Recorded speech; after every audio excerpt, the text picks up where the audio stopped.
All right, guys, welcome back to another Real Talk episode. Today we are talking long range shooting, and we're going to start from short, go mid, and then talk long. We're going to go from closest distance to furthest distance that I've shot in my experience, and yeah, let's just talk about it. Before I do, though, guys, I have something really important I want to discuss with you guys.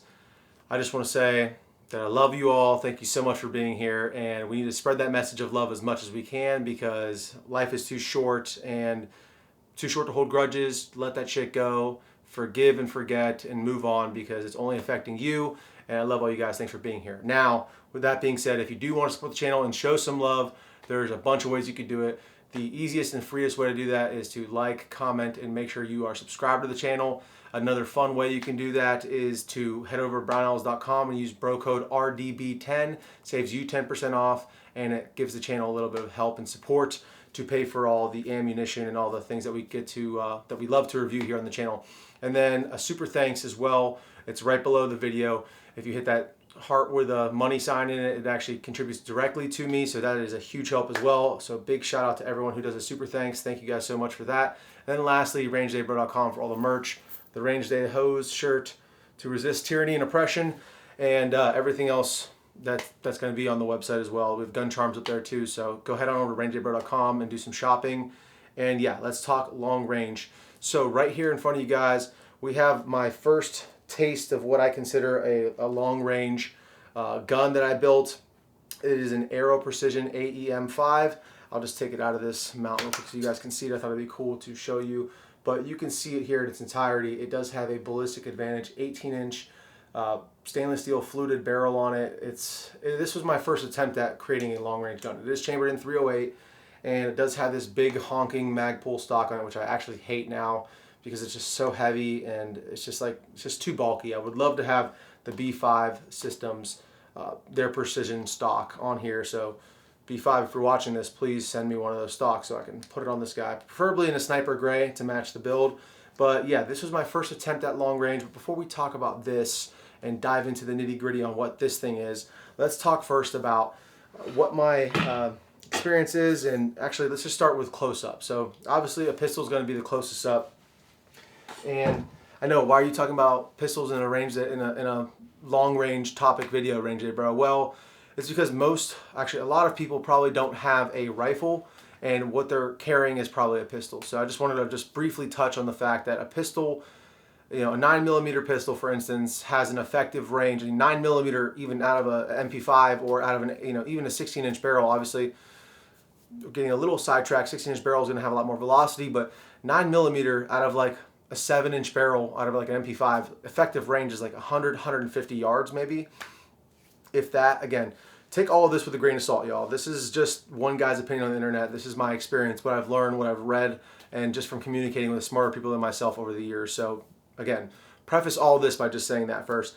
But 9mm has an effective range of like 100 to 150, maybe 200 yards. And so if you're one of those guys who just has a 9mm pistol, really strongly consider going out and getting a AR-15 or some type of rifle that's going to really dramatically increase your effective range to be an asset or less of a liability. That's the way I like to put it. I'm just trying to be less of a liability in case I need to ever try to fight for freedom. And because, let's be honest here, guys, there's only so much you could do with a day job and training, but at the same time, you can just do things to prevent being a liability, like staying in shape, like drinking water, like getting good rest, and being, keeping your health tip top as best as you can. That's like step number one.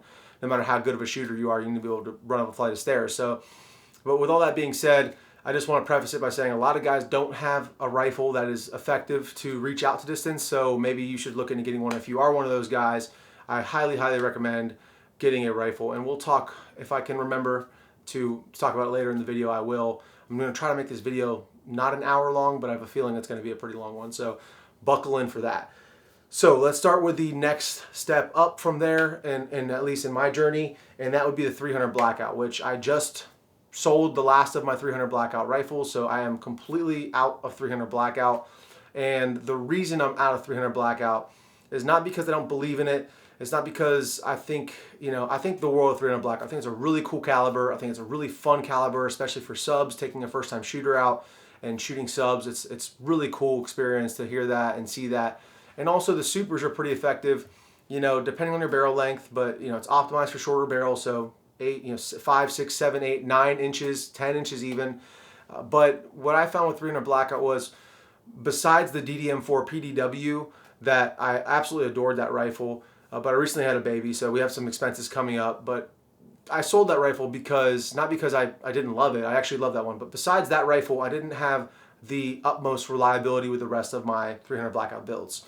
Now, could that be the fact that I wasn't, building them right? Maybe. But I built a ton of AR-15 and 5.56, and I have no reliability issues with those rifles. So it just came back to me that there's too much variance in the ammo manufacturing, and if a gun's not reliable to me, then it's pretty much pointless. I don't really want, range toys. If you notice, everything I have is duty rated, I guess you could say. Like it is, in my eyes at least, going to stand up to harsh use, heavy use, and heavy abuse. So that's kind of the angle that I take with everything, all my tools that I buy, because I'm not really a collector, although I do love guns, and if I had more money, I'm sure I'd collect more guns. But for right now, what I'm trying to do is equip myself in the best way possible to have a gun for every task, And 300 Blackout, again, although you could get a really cool, that DDM4 was a 7-inch barrel, it's not that much more compact than, say, the Sig Spear LT that's an 11.5 that can fold.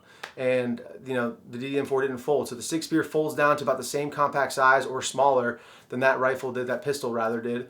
And so, again, just with all the, and also ammo cost was a huge issue as well. So the ammo wasn't super accurate. I know there's going to be some guys who reload, and this is a long range video, so we're going to talk about reloading and whatnot, but ammo wasn't super accurate, didn't have the reliability, and the cost of the ammunition was too expensive for me to really train with it. I know it's very similar to the AR-15, but again, I just didn't see it as being a necessary tool in my tool belt. So that's kind of where I'm at with 300 Blackout. Yes.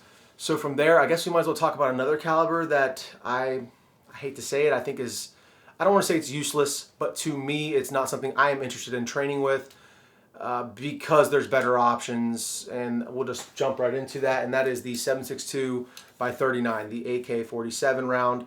This is, I know there's other AK-47 rounds, I know, and this is not even a true AK, but this is a Bulgarian milled receiver Arsenal AK. It's the SAM 7 SF 84 whatever model, but really great AK, really well made, heavy, and without upgrading it with all this SLR goodness that you see right here, and putting this Midwest Industries rail on the top, extended charging handle, tango down grip. There's a lot of upgrades on this thing just to bring it into like modern era, and it's still not where I want it to be yet, even to this point. It's still, I could suppress it with an oversized suppressor. It is, the threads are not concentric, so there's another issue with the AK, but the caliber itself is plenty capable. There's plenty of guys who love AKs, and I'm probably going to get a lot of hate for this in the comments, and that's okay. I still love you AK fanboys. I love AKs. It's a whole vibe. I love my AK. I love that you can fold them. You just kind of feel like a warlord when you're carrying an AK. Too fitting for my nationality. But anyways, there's a ton of guys like local operators, AK Local Operators Union, 1774, whatever it is. I'm sorry, I apologize to you, sir, for butchering your channel name, but you guys know who I'm talking about, who actually shoot AKs all the time. They shoot them out the distance. But again, if I'm talking, let me just preface this by saying this. The way I'm approaching this is, like, these are kind of the mistakes that I can see that someone might make if they're taking this journey as I did in getting into firearms, and say, I want a long range gun, or I want a gun that'll do, up close and long range. Just the AK, and I know there's modern AKs out there. There's Meridian, they make great shit. I've never run their guns. I know there's a couple other companies that make good modernized AKs. JMac has a ton of attachments for the AKs now, but again, and you don't have to go out and buy a milled receiver AK. I was kind of the dumb one who did that and spent $2,200 on a base rifle and then had to upgrade everything. So there's definitely cheaper options that you can get and then upgrade them later, and it won't cost you even as much as, or just as much rather, as my base rifle cost me, and still be lighter. So there's something to note there. So tell me what you prefer, milled or stamped receiver. I'm a milled receiver owning AK, and I think I prefer stamped receivers because this gun is so heavy, I barely ever take it to the range. And it just doesn't have that much practical application. I know, again, I call me an AR guy, I guess. I still love my AK. Like I still love this thing, but I'm never gonna be like, it's never crossed my mind like, oh, grab my AK for a bump in the night, or hey, going to the range to train with my buddies, I'm gonna grab my AK to train with it. Like, it's just not what I'm thinking. This is more of a, hey, check out this fucking cool rifle. You know, that's kind of what the purpose this thing serves in my arsenal. So, and it's 7.62 by 39. Again, in my experience, with my personality, I guess you could say, or my preferences, I'm not grabbing this gun for long range. Now, there's probably documented cases of people shooting this caliber out to 500 yards. I'm sure there are. This is a 16-inch barrel. I'm sure this gun could do it. I've never even grouped this gun to tell you guys what it groups like. So with that being said, let's move on to the 5.56, because that is the, you know, the logical progression here is to move to the 5.56. So I guess we'll go over here and we will grab the shortest of them.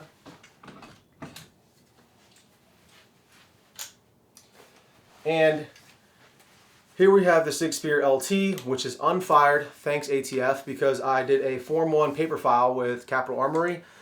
They told me at the time it would be 2 months maybe. It's going on 6 months now, so I'm super disappointed in that. Do I think they misled me? No, I honestly think they didn't know, or they believed what they were saying, but at the same time, it's super disappointing. I should have just done an e-file either myself or through another company, but Capital Armory doesn't do that anymore, so I hate to call them out, but I'm very disappointed in this long wait. I know it's not their fault per se, but I do feel a little bit like I was misled. So this review will be coming out eventually once I actually get my tax stamp back, the Form 1. So it's a pistol ATF, it's not a rifle yet. I'm waiting on my paperwork like a good YouTuber, so it's just so ridiculous how many, I own so many NFA items. I'm already allowed to own NFA items, and I have to wait still for each single item. Like, even if you're going to screw me and make me pay an extortion tax, you're really not going to, okay, whatever. So this guy is an 11.5. I guess I skipped ahead of the Mark 18, which is a 10.3. I'll just put them in the same ballpark. I've actually shot the Mark 18 out to 500 yards, so I should probably be holding that in my hands. Using an EOTech and a magnifier. Here we have the brand new, which I'm going to be doing a review on this guy as well, the G45 magnifier, which is a 5X from EOTech. Really cool. It's in the Unity mount. But 5.56 has to have a minimum, in my humble opinion, and a lot of people's opinions out there, of at least 10.3 inches to have any kind of terminal effect or expansion rather on target. And with that 10.3, I think it's going to get that performance out to like 80 to 150 yards, let's say, maybe 200 yards. And then after that, it's just going to be poking holes, which is still good for, you know, it's just not as good for putting things down when it's such a small, you know, 55 grain or 62 grain or even a 77 grain. So, but ammunition's come a long way now to make these shorter barrels more effective and have rapid expansion with less velocity behind them. So the 5.56 has come a long way as far as ammo goes. But speaking of shorty 5.56 guns, the shortest I'll go is 10.3 with that Mark 18. I've had that gun forever, shot it out to 500 yards. Is it the best for that? No, it's not. It's probably, you know, 50% hit rate, if that. So you're definitely doing a lot more dancing in the wind when you're shooting that bullet's going so slow out there. I think it's like 2,300 FPS at the muzzle. I don't know. Someone talk about that in the comments. But I got the 11.5 because not only is the Spear LT a complete vibe, I love this thing, but it also just gives me that extra inch, and inches matter, guys. No matter what your wife tells you. No, I'm just kidding, guys. I'm sure you're enough, okay? If you're not enough for her, you're enough for me, okay? But I don't roll like that, so anyways. That's my failed attempt at being funny. Anyways, let's just talk about the next step up from this. So shorty guns, great for home defense, because when you put a can on there, it's going to extend it a little bit. The next step up is like a 13.7 or a 14.5 or 13.9 even pin and weld, which I have a few of behind me, luckily. So let's talk about some of those. And while we're at it, we might as well just talk about the fact that what does long range mean to you? When I'm talking long range, so a lot of people don't even have the ability to train out past 100 or 200 yards, whatever local range they go to. If they go to indoor range, they're probably not even going past 25 yards. So we are very blessed out here in Texas to have RPR, one of the best long range ranges in the country, I'm sure. It's my favorite I've ever been to. It's out in Burnett. So big shout out to RPR. Head over there and tell Andrew that Ranger Bro sent you. Maybe she'll give you a discount. Maybe she won't. I don't know. Just be nice. I'm sure she'll give you a little discount. But RPR is great because they have a multitude of different long ranges as well as a bunch of tack bays, and a lot of the tack bays are 100 yards deep on their own. So, but they do have this, what we call the gentleman's range. It's 200 to 600 yards. That's typically where I'm shooting long range. That's what I would consider long range. Personally, I would consider 200 to 600 yards to be a long range training, day. If I'm going to shoot something long range, I'm going to shoot at 200 to 600 yards typically, because the calibers I'm running, 5.56 typically or 308, are really going to be limited to about 1,000 yards for 308. And then, and again, I know there's some guy gonna be typing in the comments like, I know a guy shot a 308 a mile and hit a deer in the head. Sure, buddy. But anyways, effective range for accurate shots on a 308 with an 18-inch barrel or a 16-inch barrel, like what I'm running, is typically around 800, 900 to 1,000 yards. I'm really pushing it at 1,000 yards with my HKMR 7.62 16-inch barrel, but that's hit 1,000 plenty of times, and the arrow precision's hit 1,000 plenty of times as well. So it can be done, again, with a probably a 60 to 70% hit rate. RPR, as great as it is, has some crazy winds out there, so it's a great place to try to read the wind. But I just wanted to preface, before I went further into this conversation, what do I mean by long range? I'm typically speaking about 200 to 600 yards, but I'm not talking about extreme long range, which I would consider anything past 1,000 yards. And maybe those are different definitions for some of you out there on the internet, but again, I just wanted to give you my definition of that so we all knew what place I'm coming from.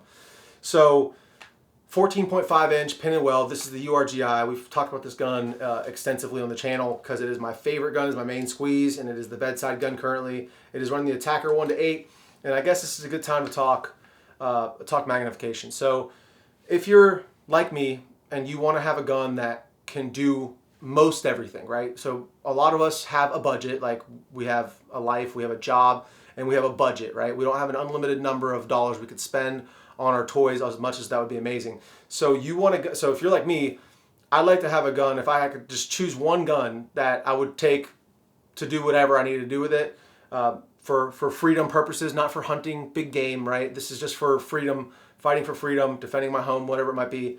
Under those situations, it'd probably be the URGI 14.5 and a 5.56 because of, there's a ton of reasons. I guess this could be a whole video topic on its own, but the 14.5 allows you to surpass or comply. I hate even using that word. I feel like a fucking sellout even saying that. Comply with the ATF regulation for short barrel rifles. So the NFA requires any barrel shorter than 16 inches to be registered as a short barrel rifle. But if you pin and weld the muzzle device, permanently fixing it to the barrel, meaning you can't take it off without destroying the barrel, then it is considered, then they consider that in the length, in the overall length. So the ATF sticks a stick down there. They literally fuck your barrel with a stick or some kind of measuring rod down to the bolt face, and that's how they measure the length of your barrel. So a 14.5 pin and weld gives you kind of the best of all worlds. You don't have to register for the NFA, get an SBR, and pay for a tax stamp, and you get pretty darn good ballistic performance out of it. And there's a reason most of the Army's running a 14.5. Obviously, theirs aren't pin and welded, but they're running 14.5s for a reason, because it is a great balance between reliability, dwell time,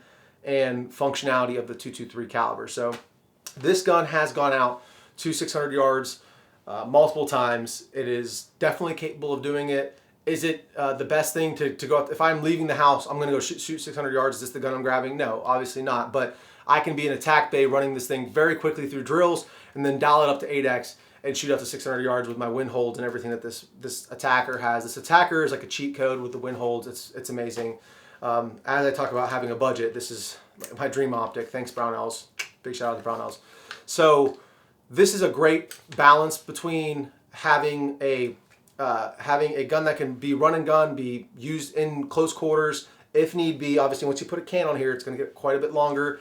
It's going to punch it out to probably 20 or 21 inches. So keep that in mind. So if you're going to, I do plan on putting my RC2 on here when I get it, even for my nightstand gun. So it's going to be a little, pretty long, but the Spear might graduate to be the nightstand gun once I get that tax stamp back. But anyways, this is kind of the next step up from a shorty 5.56 gun. It allows you to get out to 600 yards effectively, especially when you have some good magnification. I don't know about y'all, but I love a high magnification for shooting at distance. I know some guys don't like that because it enhances or allows you to, it shows you how much shake you have in the scope. So I know a lot of guys don't like that. And I know a lot of really good shooters and a lot of military members have taken very long shots with like a 10x scope. So again, now we are spoiled. We have a 1:8. You know, that's pretty incredible, the technology, how far it's come and how good the glass is. But this is the type of setup that I would consider a do-it-all setup. So it can do close up and it can do long range out to 600 yards. Long range for 5.56 in my opinion. So if you can get out and train long range, please go ahead. If you're in Central Texas or if you're visiting Austin, Texas, plan a day. It's about an hour from the city, hour and 10 minutes. Keeps the riffraff away, but all the serious shooters go there. So everybody I've met there is just really good people. And yeah, this is the gun I take out there and take the gentleman's range and shoot out 600 yards. So the next step up from here would be a 16-inch AR, which I have in the HKMR 5.56, but it's not out here. Don't have glass on it right now for a reason, because it's pretty front heavy as a piston gun. I don't want to get in all that. I still love that rifle, but it is, I mean, I don't know. I think I psyched myself into getting that one, and then the hype wasn't as big as I thought it would be. So we'll skip the HKMR 5.56, and 16-inch guns are great. So not just the HK, but a regular DI, like if I had this in a 16-inch rifle, it would be great. Obviously, it'd be even better than the 14.5 for long range, because you're getting added velocity, which is going to make the bullet be affected less by the wind, you know, less drop at distance. So just things to consider. 16-inch is great, and a lot of rifles are sold at 16-inch rifles. So I'm sure a lot of you guys have 16-inch rifles. They're actually better for long range than the 14.5, obviously. But we're going to skip right over the 16-inch because it's a little played out. Actually, it's not played out. It's very underrated because no one wants to talk about it. Everyone wants to talk about the 14.5, the 13.9, or the 18-inch or the 20-inch, you know, vibe check. But let's go to the middle. Let's go to the 18-inch right here. So this gun right here is by far my favorite gun to take to that gentleman's range. Shooting at 200 to 600 yards, so much fun. Double taps at 400 yards. I mean, bang, bang, ting, ting. It's so much fun. That is all because this can up front. And I know I don't have a lot of cans out because these guns get heavy when I'm holding them in front of the camera. And it's not a video about suppressors, but this is the Otter Creek Labs OCM5. I absolutely love this thing. It is by far my favorite suppressor. I don't have an AEM5 to compare it to, but if the AEM5 is better than this, then it shouldn't even be legal. Funny I say that. Just kidding, ATF. These all should be able to walk out with these the same day. So the suppressor really makes this gun because it is so quiet. It is absolutely hearing safe, and it like deletes the recoil. There's so little recoil on a 5.56 already. Here we have an 18-inch SPR, Ops Inc. Ballistic Advantage stainless steel profile barrel. That's a mouthful, and with that Law Tactical folder on it, adds a little bit of mass to the BCG. So it's like so little recoil in this thing. It's unbelievable. So this 18-inch barrel gets me out to 600 yards all day long. I'm very confident in this thing and my abilities with it from 200 to 600 yards. And it is one of my funnest guns to shoot because ammo is still relatively cheap. You know, put the better stuff in it, put the 77 grains in it, but still a little bit cheaper than like the good 308, for instance. And it's lighter recoiling. It's hearing safe, so I don't need I take my ear pro off when I shoot this thing. That's how much of a pleasure it is to shoot. And just everything about it is my favorite. It's got my favorite rail on it, the Mark 8 from Geisley. It's got my favorite Geisley trigger, the G2S trigger, the Geisley 2-stage trigger. It's like a $150 trigger when it goes on sale. Great little cheap budget trigger, BCM, BCG in it.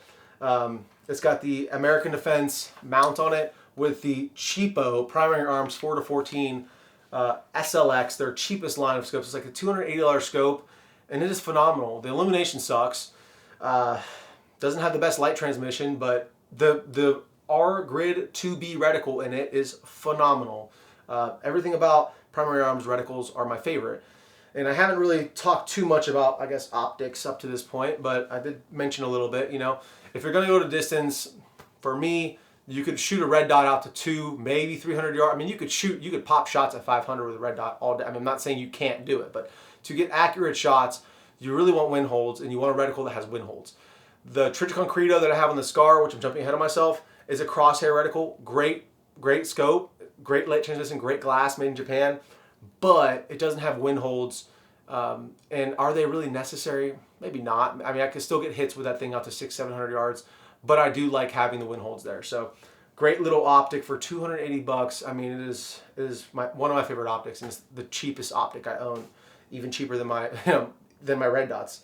So this thing is my absolute favorite what I recommend to everybody, like I have several family members and close friends getting into firearms right now for obvious reasons. The world's in utter chaos. So obvious reasons why people are getting into it, and people that I love and people that trust me for my opinion, here's what I'm telling them to do. I'm telling them to get a 14.5 inch upper, whether they want to build it or whether they want to buy one complete. I'm telling them to get a 14.5 inch upper for a kind of do-it-all type rifle, and then get an 18 inch rather upper receiver group like we have right here, and swap them out when you want to shoot it. So this is like what I take a lot of my family and friends to go shooting the first time they want to go shooting, because it is such a pleasure to shoot, and it's really fun to give yourself the gift of long range shooting, because once you shoot steel at distance and you hear that ping come back a second or 2 seconds later from when you pull the trigger, it is an incredibly rewarding experience and feeling. So that's why I bring this gun out, because it's so quiet. You take your ear pro off, you pop it, you hear the sound come back later. It's a very rewarding feeling. So what I'm telling people is get a 14.5 so you don't have to deal with the NFA BS and the pistol brace BS, because I'm kind of over that whole saga, right? I'm over it. Like, I know pistol braces are back on the menu. Great. I went through that. I don't think I'm going back. I think I'm just going to either SBR it or build a 14.5 or 13.7 and pin and weld it. So that's what I'm telling the people that I love and that rely on me and that trust me for my opinion. That's what I'm telling them. And I love you guys too. So I love you guys. That's what I'm telling you. If you don't have a rifle yet, get a 14.5 inch upper and then build yourself an 18 inch upper and do whatever you want with it. I mean, you don't have to do this exact build, but this is a pretty badass build. I highly recommend checking out this barrel because it's very cheap for what it is, for how accurate it is. This is a 1/2 inch gun. And this suppressor is not super expensive either. I think it's like $700. Don't quote me on that, but it's not that high. So that's my recommendation to everybody. It's like, you want to be an asset to freedom. You want to be able to have capabilities beyond your pistol. Get a 14.5, train with it. Get an 18 inch upper, train with it. I mean, obviously, it goes without saying, you got to train with this shit. Otherwise, you're not going to know how to use it. So this is one of my absolute favorite uppers. You could shoot it cheaply, and it's just such a blast to shoot. So I've spent enough time talking about this thing. What else do I got? I think it's time for me to move on to the 308 caliber. So we'll start, instead of with barrel length, we'll start with the oldest gun that I have, the gun that I bought first, or built first, I guess you could say, because I built it, even though everybody knows you don't build AR-15s or AR-10s, you just assemble them. There's no building involved. This is the first gun I ever, as far as a 308 DMR type setup that I ever built. So this is an Aero Precision Builder set. Obviously, it's got that really nice camo on it, so you could see, hopefully you could see that well in the camera. Really nice camo, and I just spray painted it. This was an FDE Magpul stock. I just spray painted it, but it turned out pretty well. And this thing, 18 inch ballistic advantage, stainless steel barrel, as I mentioned. It's fluted and stainless, and it's very nice. And this is the first gun I ever shot 1,000 yards with. And what else can I say about it? Pretty cheap for AR-10. I think I might have like $2,000 in this thing without the glass, and this is a pretty cheap optic on it, budget type optic for a 5-25. It's a Vortex Strike Eagle, first focal plane, 5-25. It is an MOA because I was an idiot when I bought the scope and I used MOA. Now I've moved over to Milrad, whatever you want to call it. So I've moved over to Mills more recently because I've wised up. But this gun, besides the stock, is pretty lightweight. The stock's very heavy. I want to change this out. But besides that, it's pretty lightweight. And I mean, it's a tack driver. It's a very accurate gun. Stainless steel barrel, 18 inch. So you're getting some pretty good ballistic performance out of the 308. Could you go longer? Obviously. Could you go shorter? Yeah, I guess. But I went with an 18 inch, and I'm actually happy I did. I actually really like this rifle. And this is going to get you out to 1,000 yards. So you can get into an Aero Precision AR-10 for relatively cheap. I know there's some other options out there now, like Palmetto State Armory. I haven't tried any of those rifles, so I have nothing to say about them, good or bad. But I guess since we're talking about this, let's just talk about the setup real quick. So I already talked about the barrel a bunch. Got a dead air brake up front, and then the Aero Precision. This is one of their enhanced uppers, so there's no barrel nut. The rail actually mounts onto the upper receiver. It's like one piece forged aluminum that comes out to here, and then the barrel nut, I guess you could say, what actually attaches to the barrel just threads into that. So it's a very rigid design. It's got QD cups built in on both sides and the bottom. We actually have one of the first reviews on the channel, like the third one I think ever, was on this rifle. And yeah, just a mil-spec lower parts kit. It's got a Rise Armament Rave 140 trigger, $100 trigger, pretty good, single stage. I would probably put a Geisley in it if I really wanted to like update it for what I prefer today. Probably put a Geisley in it. Radiant selector because I radiant on everything, and then radiant charging handle, the LT, the plastic version. Ballistic advantage, or sorry, Aero Precision, nickel boron coated bolt carrier group, and Magpul PRS stock on it. This is the Gen 3. And a worn 20 MOA mount and Hogue grip. Okay, I think that's everything.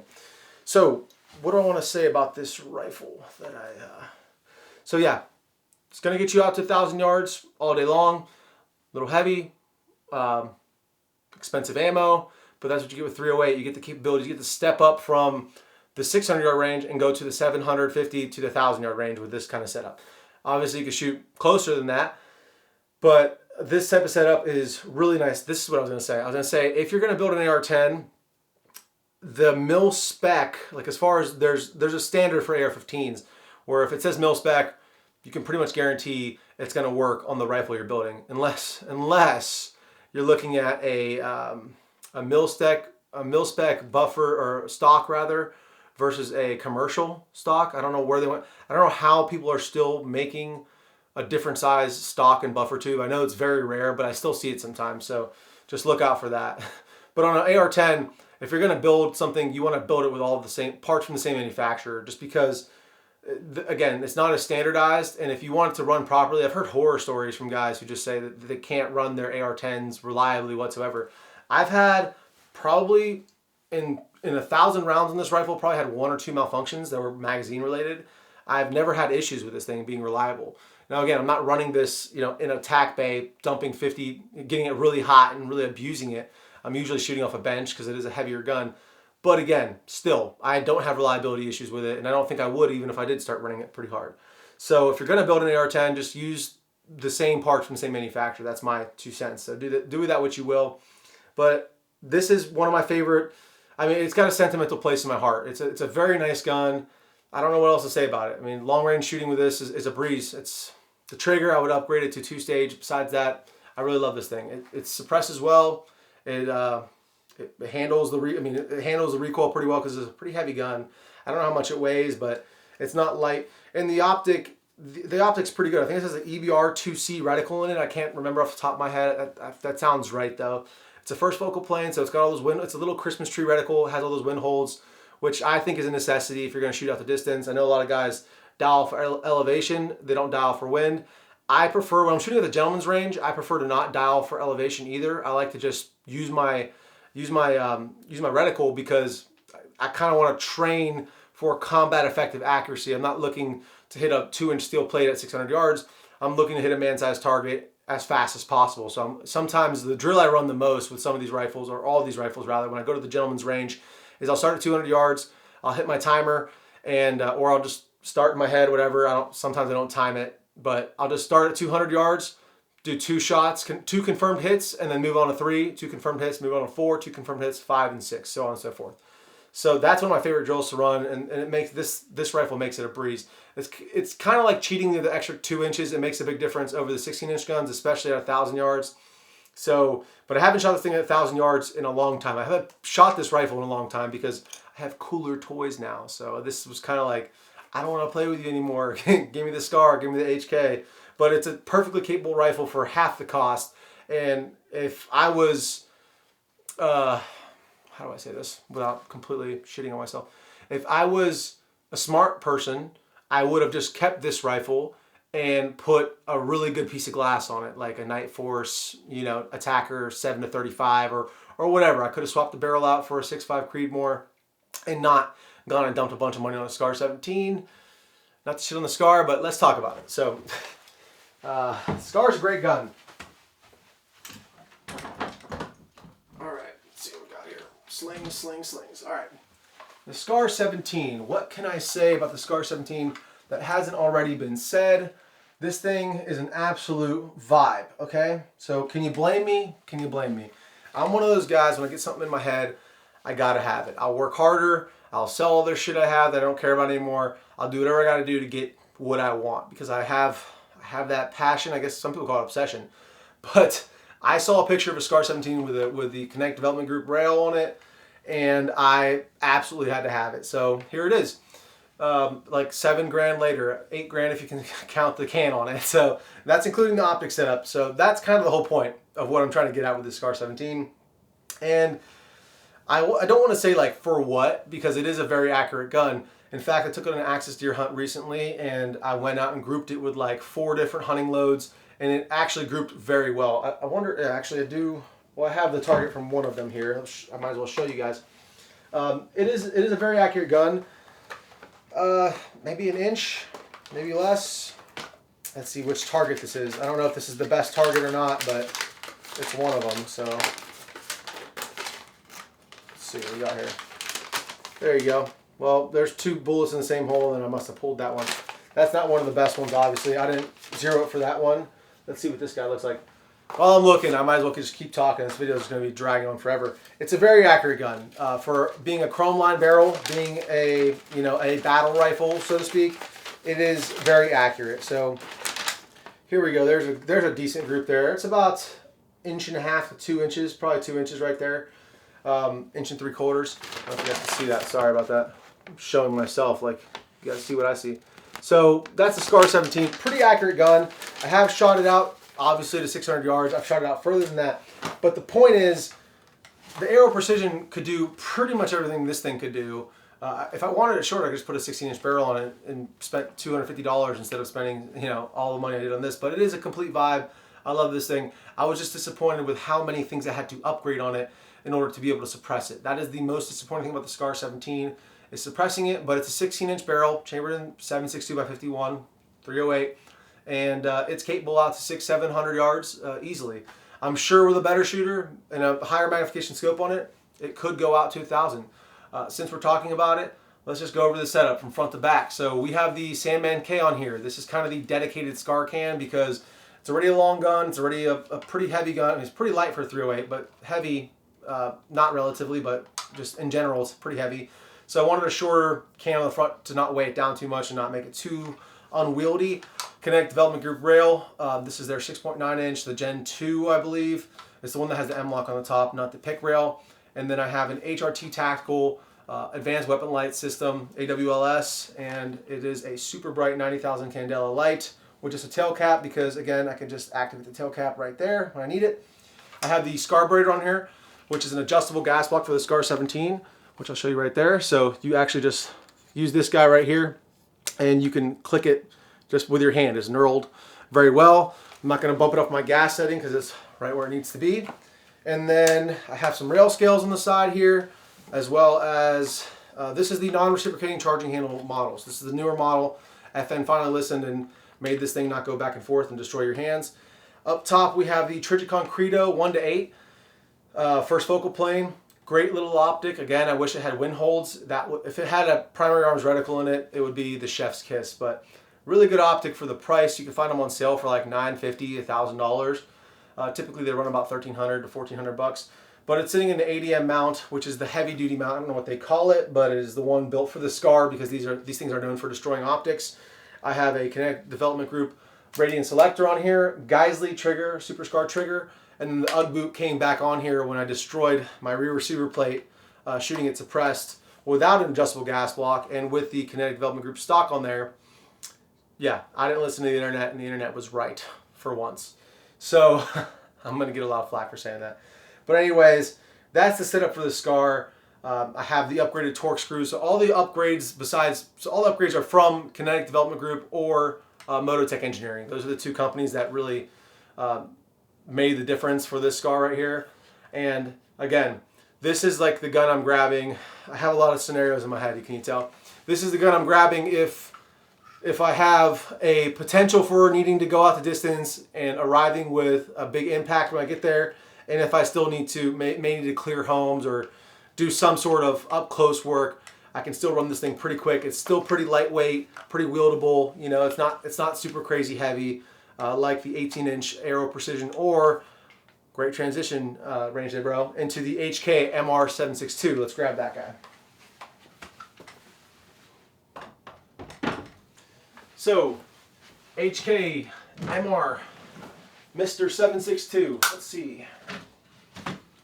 All right, slings. Gotta love them, right? Necessary, terrible for videos. So, HKMR 762 right here. I'll step back so you guys can see the whole thing. This guy is waiting on a Huxworks Flow 762 Ti.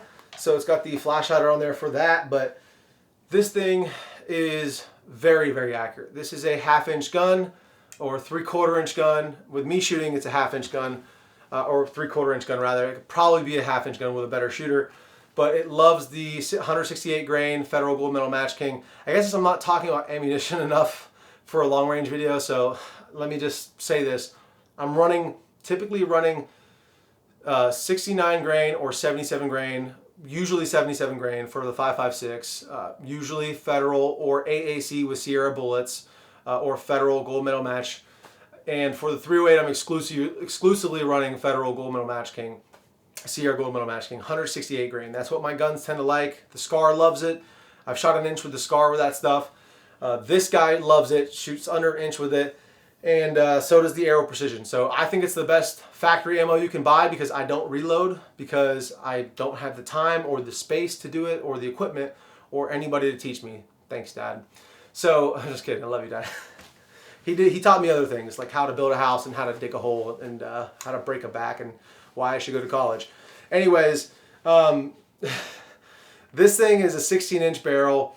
It is an absolute heavy, boys. You can tell. I mean, I'm already breaking a sweat up here before I picked this thing up, and now I'm just like, oh my gosh, should have skipped arms today. So this rifle is very accurate. This is what I would consider more of my DMR type setup. I don't want to say I've retired the Aero Precision because I haven't retired it. That scope's on it. It's zeroed. I know it works. I can take it out today and hit at distance, and I have all my dope for that rifle, logged, so I'm competent with it. But this is the gun I'm grabbing if I need to go shoot at distance. Ask me why. Because it's an absolute vibe.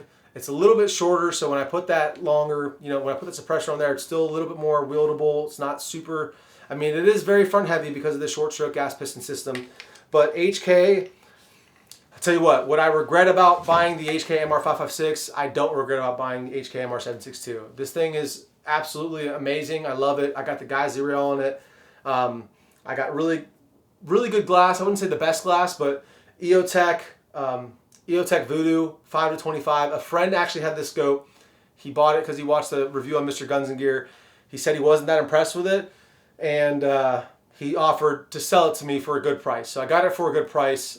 So do I know if I would pay, because this actually has the Horus Trimmer 3 reticle in it, would I pay the MSRP for it, which is like $2,300 for this exact scope? Definitely not. I wouldn't pay that much. I'd probably just go ahead and buy a Night Force or a Leupold Mark V. But for the price I got it for, it's phenomenal. So I'll just tell you guys, I got it for $1,000 or like $1,200. I forget exactly, but it was just over $1,000. So it was a phenomenal deal. And if you're watching this, you know who you are. Thank you, bro, for hooking it up. So this gun is my certified DMR right now. If I need to grab one gun to shoot out to distance, this is the gun I'm grabbing. And it's just because it is so reliable, it is so accurate, and I just love it. I just love this rifle so much. So enough with the BS. Let's just go over the setup. So in the front, I already mentioned I have a Huxworks flash hider for the Flow 762 Ti that's coming. I have a Magpul bipod with the M-LOK attachment directly up to the Geisley HK417 rail. It's a 14.5-inch rail in their desert dirt color. I have some rail scales up here. I have some offset Magpul iron M-Bus Pro sights. I have the advanced weapon light from HRT Tactical. Check out this light, guys. I know people sleep on it because they're not as well known as like the Cloud Defensives or Surefire, but it's a great light and it's a great company. So if you're interested in checking out something a little different, check this out. This has the Valhalla Tactical, I forget what they call this thing, the omnidirectional switch. I don't want to butcher it, so just look it up. But it's like a nipple pretty much, and any direction you push it, it'll turn the light on. So it's pretty much like a pressure pad right off the back of the light. You just push it in any direction, it comes on, and then you click it in like that, and it keeps it on. The coolest thing about this is you can actually unthread this from the back and then go with a standard push tail cap. So when you take this thing completely off, there you go. It's just got a regular tail cap on here. So if you're worried about bumping this on accident and having a white light negligent discharge, you can just take it off. So actually, I'll probably leave it off for right now. And I have I got the Daniel Defense ladder up top. I have a Blue Force Gear Vickers sling because it's the only slings I run. And besides that, I got our little Fat Man gun charm here on the side, just for fun. And then besides that, I have a Geisley HK trigger in here. So I have quite a bit of dinero in this thing as well. I upgraded to the HK grip there, B5 trigger guard, because it comes with like that flat trigger guard. I hate that thing. And then I just have the Walter Sobchak Security LLC, their little dope chart thing in the back. So pretty cool to kind of give you the common sizes of items so you could use your milling and your reticle to figure out the distances to unknown targets. And then lastly, the EOTech Voodoo 5-25 in the Badger Condition 1 mount on a 1.7, I believe, height. So that's the build for this thing. Absolutely love it. Tack driver. It's what I'm grabbing if I don't want to go out to long range. So, excuse me. Trying to think what I didn't cover. I had a whole list of things I wanted to cover in my head, but this is how these videos usually go. I kind of forget halfway through and then pick up somewhere else. But that covers pretty much all of my long range guns, besides one, and this one has never actually been fired, so you guys are in for a treat. Because I don't know if anybody even knows, as far as my viewers go, that I have this rifle. This is the Savage HSP 110 .338 Lapua Magnum. This has a 26-inch barrel, I believe. It is a fluted barrel, got a big old break on the front, and it is chambered in .338 Lapua Magnum. It's got the MDT magazine on here that holds, I believe, 5 rounds, detachable magazine. If I can get it out. There we go. And this guy has not been fired. There's a whole story behind how I got this rifle. And if you're that friend that sent me that fake article, then thanks, buddy. I was looking for an excuse to buy this thing anyways, but that's a long story for another day. This thing has been my mile-long gun that I've wanted for forever and that I've had for about 3 years now, never even fired it. I'm sitting on a bunch of .338 Lapua. What I've been waiting for is a good piece of glass to put on here. So if you're an optics manufacturer, preferably Night Force, Leupold, EOTech, Trijicon, I would love to talk to you guys about getting a good piece of glass for this thing, because I hate to say it, I turned down a lot of reviews. I guess I don't know why I hate to say it. Like, I turned down a lot of companies that asked me to review their products, because if I wouldn't spend my money on it, I don't really feel like spending my time on it either to review it. So I'm really holding out for either Trijicon 10 mile on here, or the dream would be to have a Night Force Attacker 7-35, or Mark V from Leupold. Either way, I would take any of the offers from any of those companies to kind of make this the mile-long gun. I was thinking about doing, competition where people got up to this rifle and saw if they could hit the target at a mile, how many shots it took, and give them a prize if they hit it. So maybe that's something we have in store for the future for this thing. But I have high hopes for this thing. It was not a cheap gun, but it wasn't super expensive. So for a mile-long gun, for like $1,500 or $1,600, I think I got it for, it would be quite the spectacle to see if we could get there with a budget rifle here. So yeah, trigger's great. Only dry fired it. Never actually put a round through it. So I'm very excited. And also the barrel break-in process is kind of intimidating to me, at least. People are like, you got to shoot one, clean it, shoot one, patch it till it's clean. And it's just like, man, that sounds like if I make one false step, I'm going to ruin my barrel for forever. So I think what I'm actually going to do is just none of that. Just ignore all that and just shoot it. So maybe if someone's like a professional long-range shooter out there and you got advice against that, let me know. But I'm probably just going to eventually put a scope on here and just go shoot it, because I'm kind of getting sick and tired of waiting and saving, because every time I save like $1,000 or something, I end up spending on something else. So this thing has just sat in the back of the safe for a long time, but I'm very excited to eventually shoot it one day. And I actually have the Silencer Co. Hybrid 46 will actually work on .338 Lapua Magnum, so I'm actually going to shoot it suppressed. Probably for the first time, just shoot it suppressed. I don't know why. I just can't get the crush washer off underneath this giant break that's on here. So, but anyways, guys, I think that wraps it up. I mean, this video's been going on for forever. I'm sorry I kept you guys here so long, but hopefully you enjoyed it. in summary, if you have somewhere to train long range, go train long range. Even if you have a 16-inch 5.56, it's capable of way more than you realize, and it's, you know, even my guns are capable of more than I could do with them. So don't feel like if you don't have a super high speed, you know, accuracy international 300 PRC that you can't go shoot long range. Like, you can shoot long range with a 5.56 all day long. Especially most ranges don't go past, you know, 500 yards. Even if you find a long outdoor range, or if you have your own land, fuck, dude, that would be the dream. So if you're in Central Texas, if you're around Austin, west of Central Texas even, or of Austin rather, and you have a ranch and you want to have me out, please hit me up. I'd love to come shoot with you. Right now, the drive to RPR is quite the drive. It's about an hour and 15 minutes from me, so I would love to have one closer, but it's still worth it. It's worth it. I pack my water up, pack up some snacks, and I go out there for the day, and Andrea's just salt of the earth. So big shout out to Andrea and RPR again. With that being said, guys, if you want merch, rangedaybro.com for the merch. We have bro code RDB10 for Brownells, 10% off over there. Super thanks is a super thank you. So thank you guys so much for anyone who's willing to do that. And just if you don't have the dinero and you want to support the channel, you could like, you can comment, you can subscribe. If you're like, I don't know what to comment, just say, hey bro, like, cool shirt. I don't care. Say whatever you want.